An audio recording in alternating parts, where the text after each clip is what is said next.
は海賊王になる男だ。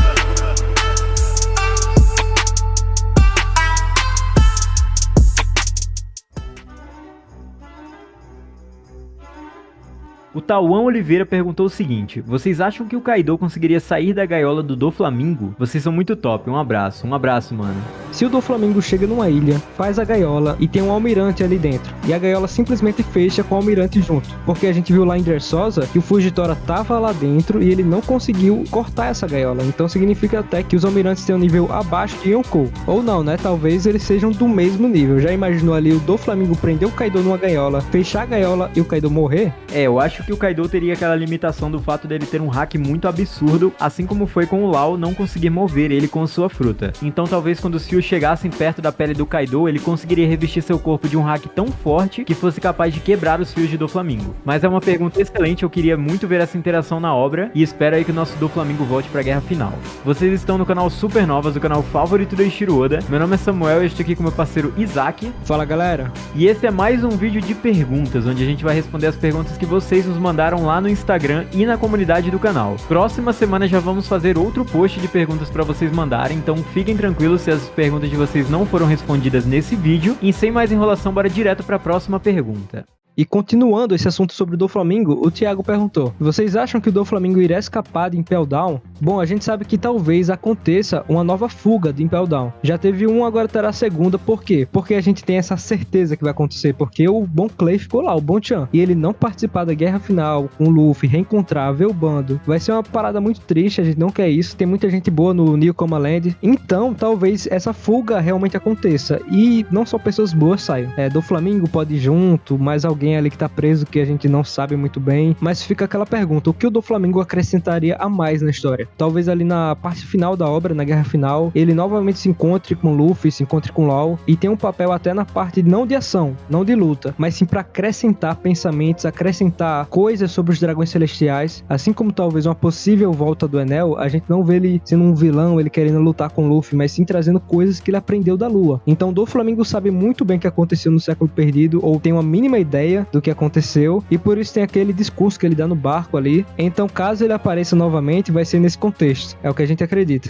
E a próxima pergunta é do Marcelo Diniz. Ele perguntou o seguinte: e aí, beleza? Vocês acham que assim como a Purin se apaixonou pelo Sanji, pode a Hiyori se apaixonar pelo Zorão? Abraços de Londres. Olha aí onde nossos vídeos estão chegando, cara. Muito obrigada. E cara, é quase impossível depois da Hiyori ter deitado com o Zoro, ela não se apaixonar pelo rapaz. Vocês já viram o Zoro, cara? Não tem como, é impossível. Mas eu acho que isso não acrescentaria tanto para a obra, tendo outra pessoa perdidamente apaixonada por um protagonista, um dos protagonistas. O Luffy, a Boa Hancock, o Sanji e a Purin eu acho que já tá mais do que suficiente. Mas com certeza eles ainda vão ter alguma relação no futuro, não necessariamente amorosa, claro, mas os dois têm uma dinâmica muito interessante.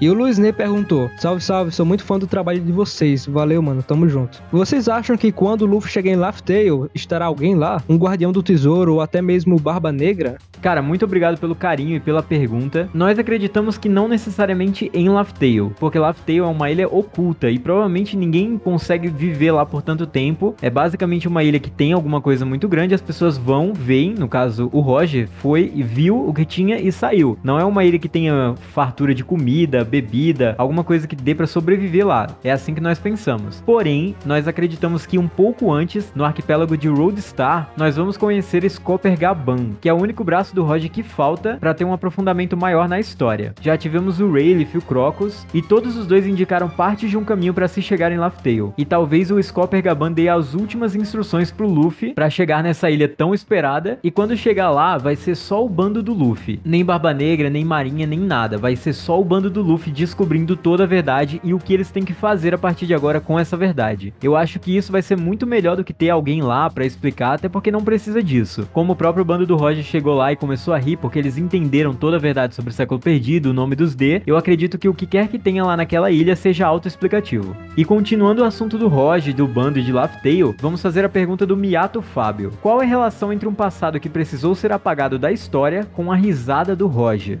Então, como o Samuel mesmo falou, pode ser algo autoexplicativo. Quando o Roger chegou lá, ele viu algo e depois de ver isso, ele e o bando dele, inconscientemente, sem conversar, sem um olhar pro outro, já começaram a dar risada. Algo relacionado, é claro, ao século perdido. Mas o que uma história triste tem a ver com a risada? Eu acho que essa é a pergunta. Eu acho que foi sobre a forma como ela foi contada. A gente vê que o Roger fala, Joy Boy, queria ter vivido na sua época. É como se ele estivesse falando com alguém que ele acabou de conhecer. Ele tá falando ali do Joy Boy. Então alguma coisa naquela ilha tenha alguma mensagem e eles leram. Talvez até um dial de gravação que tenha a voz do próprio Joy Boy contando a história. Porque se a gente for ver, se fosse um poneglyph contando a história e o Oden lendo pra eles, talvez não fosse tão engraçado. Eu acho que foi a forma que foi contada, tudo que aconteceu, todos os eventos do século perdido que os fizeram rir. Eles tiveram a interpretação deles, como o próprio Rayleigh disse. Ele fala pro Chapéu de Palha que quando eles chegarem lá em Laugh Tale, eles tenham outra interpretação. E é inclusive que entra aquela teoria que a gente adora, que o Luffy não vai rir como o Roger riu, que a gente já postou aqui no canal e a gente recomenda muito. Exato, cara. E também pode estar relacionado ao fato que o Roger e seu bando chegaram cedo demais. E mesmo sabendo de tudo que eles precisavam fazer, eles não iriam conseguir fazer nada. Então talvez esse foi o motivo da risada, mas eu gosto muito da teoria do Luffy não rir em Laugh Tale e ela explica bastante coisa. Eu recomendo muito que vocês assistam. Exatamente, cara, tem essas duas possibilidades aí muito boas. E o Pedro Baivito perguntou aqui, vocês acham que os antigos Piratas Rocks podem aparecer na obra de novo?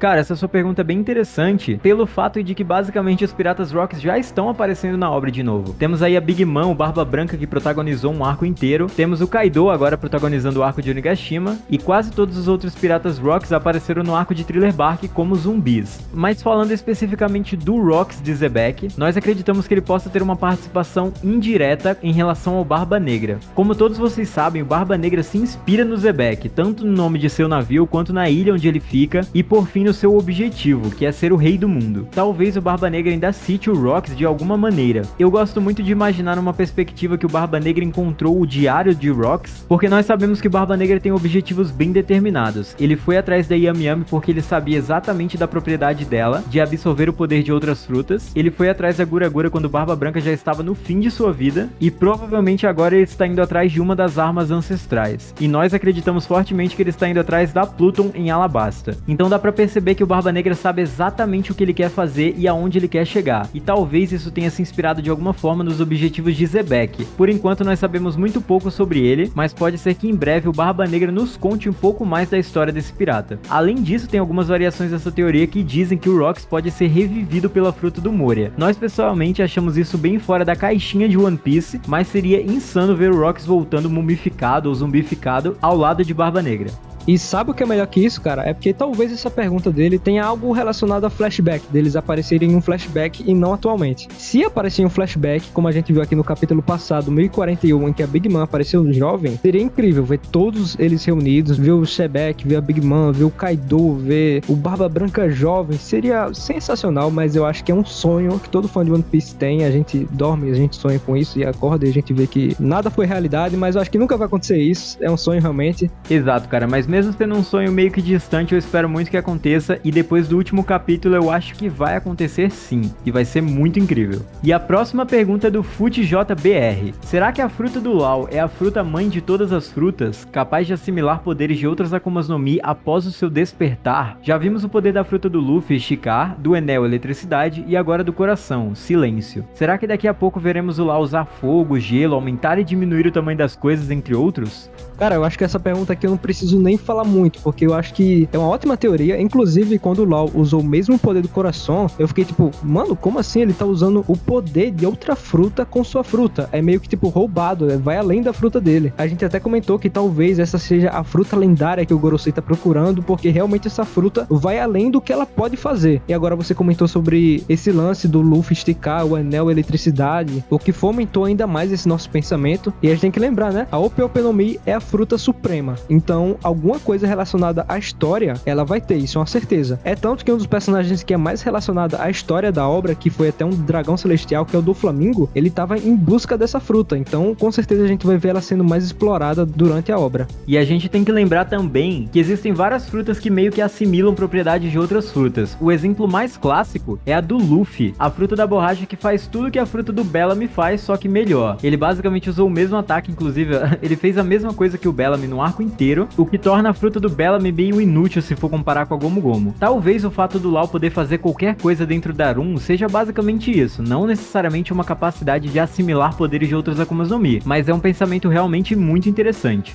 E o Sandião da Massa falou aqui: como o Léo conheceu Zelda, como o Samuel conheceu o LoL e como o Isaac conheceu o Rocket League. Galera, isso aqui é do Discord do canal, inclusive se você não é do Discord do canal, o link tá aí na descrição, a gente vive conversando com eles, nossos inscritos por lá, a gente tá em call, e sempre meia hora antes das lives começarem, a gente tá lá conversando com os membros do canal, então é muito legal, tem muito meme, e a gente se diverte muito com lá, já conheceu muita pessoa da hora, eu tenho certeza que vocês vão curtir. Mas sobre isso do Rocket League, que eu gosto de Rocket League, sim, eu gosto, mas eles transformaram aqui como se eu fosse um viciado em Rocket League, e não é verdade, eu jogo bastante jogo do Batman, Assassin's Creed, eu sou um cara bem... eu tenho um leque bem grande, eu não sou Rocket League não. Diferente de Isaac, eu sou só LoL. Gosto muito do jogo, cara, porque é um jogo que eu basicamente cresci jogando. Eu conheci no ensino fundamental, tive algumas fases de parar de jogar, mas voltar. É uma coisa que faz passar o tempo, né? Distrai um pouco a cabeça. E como o Léo não tá aqui, eu vou responder por ele. Léo gosta muito de Zelda, principalmente pelo sentimento de nostalgia. Ele gostava muito de jogar quando tinha lá seus 12, 14 anos, quando era criança. E hoje, com os Zeldas mais recentes, que tem aqueles gráficos melhorados, ele gosta muito do sentimento de nostalgia. E galera, de vez em quando a gente joga alguns jogos com os inscritos lá no Discord. Então se vocês ainda não entraram, vocês estão perdendo muita coisa muito legal. E comentem embaixo qual jogo vocês estão jogando no momento. Exatamente, cara. E o Henry Alves perguntou aqui: fala aí, Mugiwaras, com base nos acontecimentos em Thriller Bark, vocês acham que alguma das espadas do Zoro vai quebrar e assim ele vai sair do país com a Shusui novamente? Porque no arco do Moria, ele se despede de uma das espadas quebradas e sai com a Shusui. Será que nesse arco ele vai se despedir da Sandai Kitetsu e sair novamente com a Shusui? E galera, tá vindo aí um vídeo no canal exatamente sobre esse tema, sobre as espadas do Zoro, porque é um tema bastante amplo, dá pra gente explorar bastante coisa, mas aqui a gente vai responder brevemente que talvez faria sentido ele realmente se despedir da Sandai Kitetsu em Wano. Não só pelo paralelo que há com Thriller Bark, mas também pelo fato dele ter conquistado a Shusui do Ryuma heroicamente e de uma forma justa. Não foi o Zoro que roubou a Shusui do túmulo do Ryuma ou algo do tipo, foi o próprio Ryuma que deu a espada pro Zoro. Então eu acredito que esse arco do Zoro ter devolvido a espada pro túmulo de Ryuma não está concluído ainda, e eu acredito que ele pode realmente sair de Wano com ela. Mas Isaac, por exemplo, acha que esse arco foi bem completo, e o fato do Zoro ter devolvido a espada se tornou algo bem poético. Bom, não sabemos exatamente, mas podemos explorar isso mais em um próximo vídeo do canal que tá pra sair em breve. E a próxima pergunta é do Pedro Lucas. Salve Supernova, salve mano. Vocês acham que vai ter outro time skip? E se tiver, vai ser quando? Quando que vai ser? Cara, agora, justamente agora, depois da derrota do Kaido, a gente sabe que não vai ser. O Luffy e o bando teve sua pausa ali de 2 anos e a gente teve esse time skip justamente para eles se prepararem pro novo mundo. Agora eles já estão no novo mundo, eu acho que a preparação deles já foi feita e agora eles só evoluem. O Luffy foi evoluindo, lutou contra o Doflamingo, lutou contra o Katakuri e agora tá lutando contra o Kaido. Obviamente que ele não lutou com o Kaido do zero, ele teve várias ajudas, seja dos bainhas, seja da Yamato, seja do Zoro, seja dos Supernovas, mas agora nesse momento da batalha ele tá meio que igualado ao Kaido e com certeza vai derrubar ele, o que abre a brecha para ele continuar tendo dificuldades nas próximas batalhas e ele continuar evoluindo. Então no momento, aqui a gente acredita que não vai ter nenhum time skip, porém, no final da obra, quando eles derrotarem o Insama, que a gente acredita que é o último inimigo, derrotar o Barba Negra, e o objetivo do Joy Boy ser realizado finalmente, vai ser necessário com certeza um time skip, porque a gente vai precisar ver, tipo, como ficou 5 anos depois da luta contra o Luffy, contra o governo, a gente tem que ver como ficou o mundo depois disso. Então é muito necessário e a gente tem um vídeo inteiro sobre isso, que a gente vai deixar o link aí pra vocês, tá passando aí na tela, e a gente recomenda muito.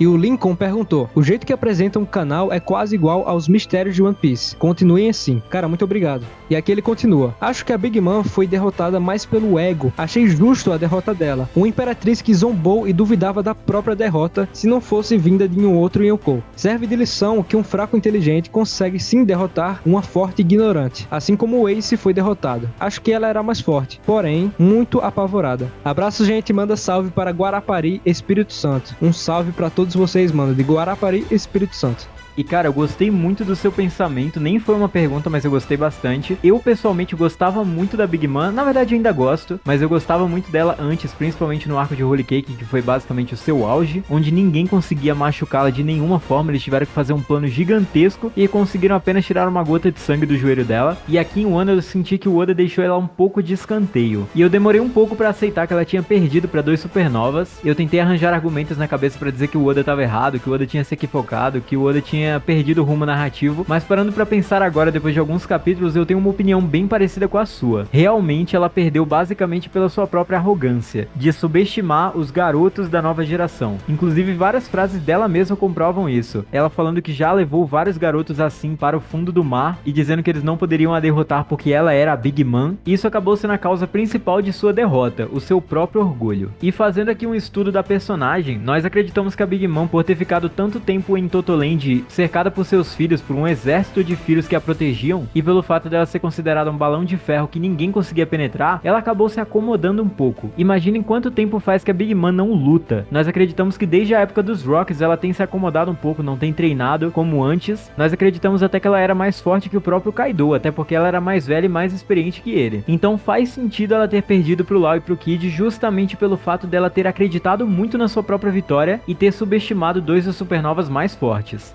E a próxima pergunta é do Yuri Rodrigues. Fala supernovas, acompanho você já tem um bom tempo, gostei do canal de cara, parabéns. Cara, muito obrigado, é muito bom ouvir isso sempre, nos motiva bastante a continuar fazendo nosso conteúdo. Uma teoria minha, Luffy irá derrotar Kaido com uma nova transformação. Mesmo derrotado, ele ainda continuará com consciência, mas com a derrota aceita. Zunisha estará próximo e irá pegar a espada de Onigashima e enfiar no peito de Kaido. Isso aos olhos do governo mundial, causando uma morte memorável. E essa será a morte de Kaido, o homem mais forte do mundo. Cara, é o seguinte, você vai pro Japão, se candidata a ser um dos editores do Oda, porque você sabe fazer cena memorável, cara. Se isso aqui for pro mangá, vai explodir o Twitter, vai explodir o YouTube, vai explodir tudo, mano. Seria incrível. Tem até umas fotos que a galera tava teorizando do Zunisha, de um elefante antigo, na verdade, segurando uma espada, que poderia ser uma referência que o Oda vai utilizar na obra, porque realmente tem uma espada muito gigante ali, e muita gente teoriza sobre essa espada. Teorizavam até que o próprio Kid ia pegar essa espada, que realmente fazia sentido. Não sei como o Kid não puxou essa espada de alguma forma. Mas eu gostei desse pensamento justamente pelo fato do Momo talvez matar o Kaido indiretamente. Não vai ser o Momo que vai matar o Kaido, vai pra forma humana, pega uma espada e corta a cabeça do Kaido. Isso não seria legal, porque o Momo não tem nenhuma experiência com espada, seria bem forçado. Mas ele matar indiretamente, dando ordem pro Zunisha, eu acho que seria, cara, eu acho que seria muito bom. E galera, ótimas perguntas de todos vocês, espero que nossas respostas tenham sido satisfatórias. E não se esqueçam, mande suas perguntas no próximo post de perguntas que sai na próxima semana. E é com isso que nós encerramos esse vídeo, galera, espero que vocês tenham gostado. Se vocês gostaram, deixe seu like e se inscrevam no canal se ainda não são inscritos, pra gente saber que vocês estão gostando desse tipo de conteúdo. Chequem os links na descrição do Discord, do Instagram, comentem aí embaixo qual foi a pergunta que vocês mais gostaram e se vocês têm outra versão, outra resposta pra elas. Nós nos vemos num próximo vídeo. É isso, galera. Valeu! Valeu, galera. Até a próxima.